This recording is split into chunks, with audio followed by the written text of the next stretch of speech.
ప్రియ దేవుని సంగమా, ఇంత చక్కటి స్థలాన్ని, సమయాన్ని, వాతావరణాన్ని దేవుడు మనకు అనుగ్రహించి ఆయన సన్నిధిలో మరొక దినాన్ని నిలవబెట్టిన దేవాది దేవునికి ముందుగా కృతజ్ఞతాస్తుతులు చెల్లిద్దాం. దేవునికి స్తోత్రం చెప్తాం. ప్రియులారా,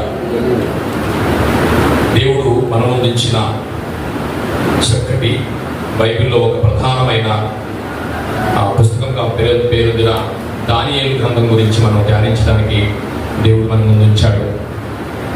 ప్రియ దేవుని సంగమా, ఈరోజు దానియేలు ప్రవక్త చరిత్ర లేదా దానియేలు గ్రంథం యొక్క చరిత్ర.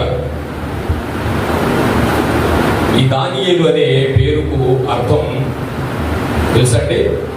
దానియేలు అనే పేరుకి అర్థం ఏంటి? దేవుడు న్యాయాధిపతి అని అర్థం. దానియేలు గారు అనగా ఏంటంటే దేవుడు న్యాయాధిపతి అనేది దానికి అర్థం వస్తుంది అనమాట.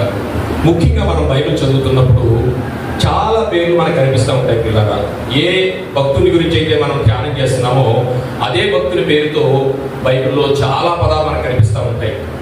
అవి ఎవరు, ఏ సందర్భం, ఏ కాలం, ఎవరు అనేది మనకు తెలియకపోతే మనం ఆ గ్రంథాన్ని అర్థం చేసుకునే పరిస్థితి కొంచెం ఇబ్బందిగా కలగడానికి ఛాన్స్ ఉంది.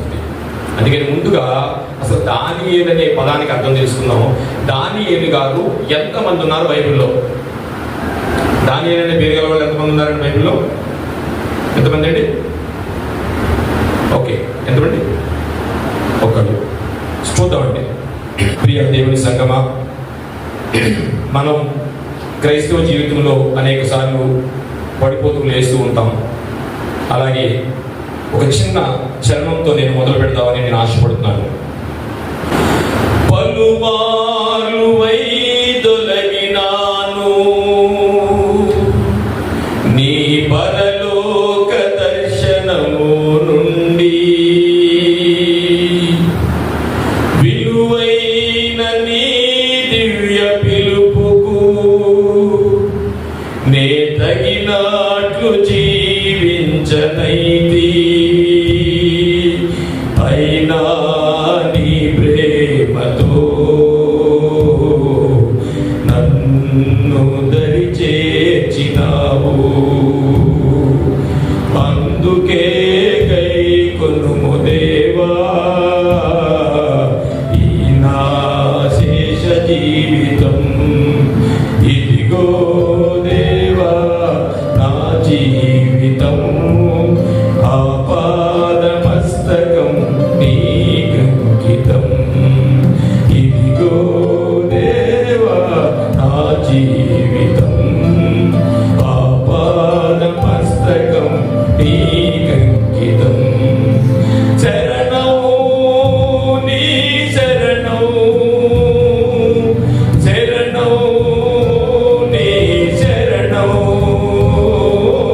శరణం నీ శరణం, శరణం నీ శరణం.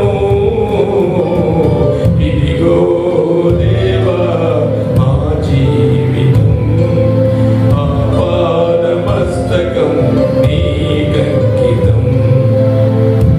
ప్రియులారా,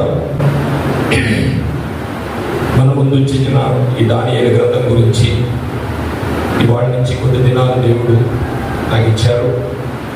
ఈ అవకాశాన్ని దయచేసిన పాస్టర్ గారికి, మోజెస్ గారికి నా హృదయపూర్వక వందనాలు తెలియజేసుకుంటూ, అలాగే కూడి వచ్చిన మీ అందరికీ యేసు వారి పేరిట ప్రేమాభివందనాలు తెలియజేసుకుంటూ, ఈ దానియేలు గారు గ్రంథం మనం మొదలు పెట్టే ముందు, దానియేలు గారి గురించి తెలుసుకునే ముందు ఆ పేరు గల వ్యక్తులు ఇంకెక్కడన్నా ఉన్నారనేది మనకు తెలియాలి.